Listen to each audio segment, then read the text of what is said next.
aja alat beratnya. Ini ada beberapa motif ya tuh. Nah, kemudian kita sudah masuk perlengkapan ya.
Pertama kita melihat di belakang kami ini kan ada banjir. Kita katakan boleh sebagai banjir bandang.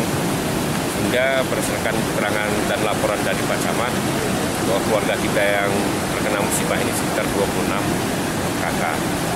Kemudian samping kiri saya juga Nia Marujo yang di sini. Mungkin beliau melihat dari dekat karena ada yang beliau sampaikan kalau bisa semua ini kita perbaiki. Nah, dan tadi kita juga sudah hubungi kepala BPBD supaya beliau membawa alat beratnya kemari. Nanti dengan Pak Camat, dengan Amarujo di sini supaya mengatur bagaimana ini, apakah kita perdalam ataukah kita buang atau segala macam. Nanti kita sepakat dulu dengan para orang-orang yang teknis lah supaya jangan hal ini terulang lagi.